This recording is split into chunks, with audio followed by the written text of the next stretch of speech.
Hey everyone, welcome back to my channel. Today, I'm taking you right into my garage. We're diving deep into this Harley air ride suspension, how I tuned it, why it matters, and how you can transform your ride into the ultimate comfort and style. Because you know what, let's be honest, air ride is just cool. Heck, I wanted to put air ride on my car ever since I can remember. I just never got around to it. But I did do it on this Harley Street Glide right here. So come with me, let's dive deep, and let me show you how I did it. All right, so here it is, the 2006 Harley Street Glide with the air suspension. So I put the switch right over here to lower and raise it. Putting it here, guys, was much easier than, say, putting it up on the handlebar. Granted, it's not as convenient, but you know what? I mean, it's not hard to lean down here and push it. This will give you a good 3-inch drop, like so. So once the bags are down all the way, you can take a look at the license, at the, I'm sorry, not the license plate, at the exhaust, and it's about 2 inches off the ground right there, which is pretty awesome. So how I did that was pretty neat and pretty cool. Let me show you guys. But first, we've got to take the bag off, and we've got to take the seat off to get to it. So let me show you guys how that's done.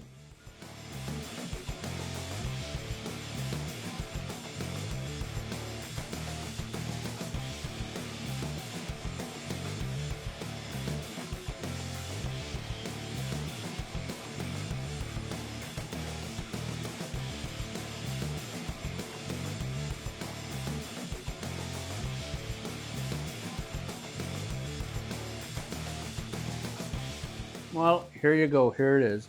So when it comes to air suspension, there's many ways to do it.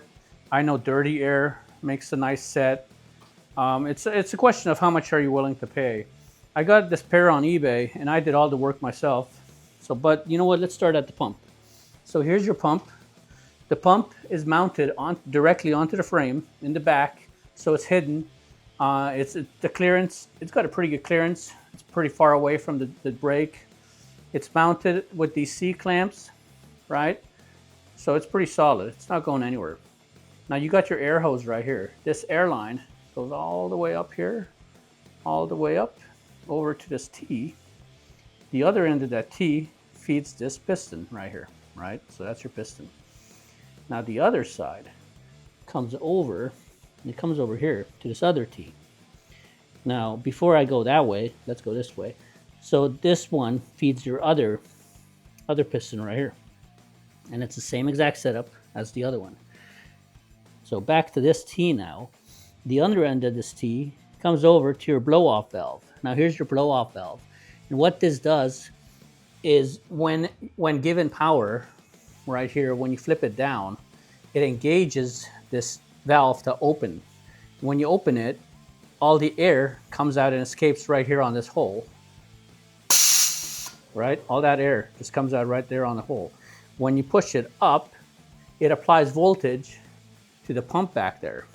Right? So that's how that works. It's a pretty easy, the switch is, it's a momentary up, down switch.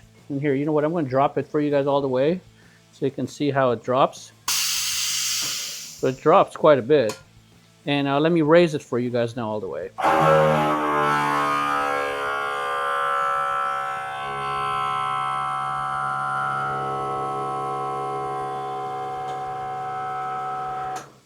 There it is. That's a good 4-inch raise, 4-inch drop. Now the only problem that I saw here is that this bolt comes awfully close to hitting your pipes.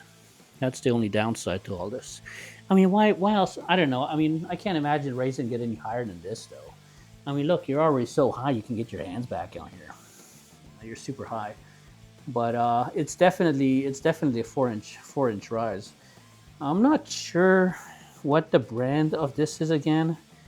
I actually forgot what the brand name of this was, but it's been pretty reliable. I've had it on here for about 3 years.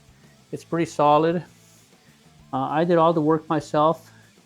I used heat shrink whenever possible. I wanted to make it look stock, and it's just, you know, up secured up there, and there it is right there. There's your electrical. I bolted it, secured it to the frame, so you can't even see where it goes.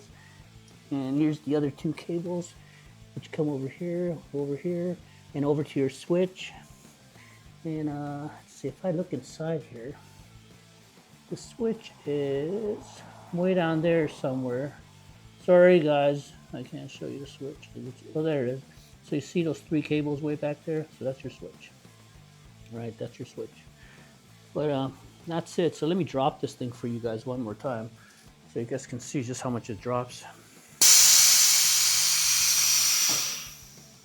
Quite a bit. It drops quite a bit.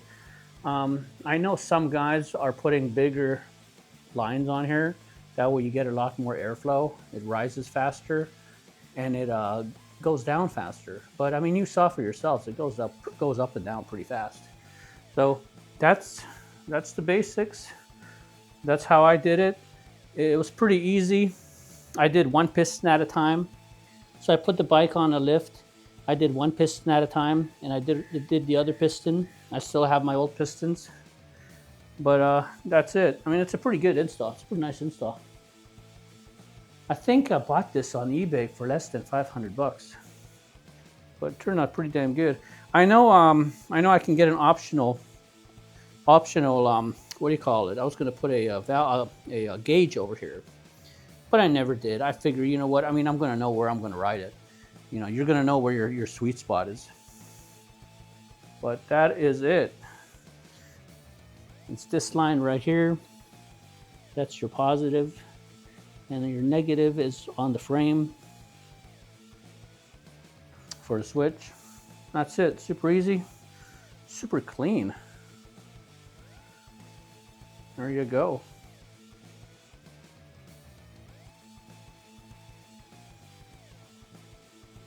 Well, there it is, guys. My brief little video on the air suspension.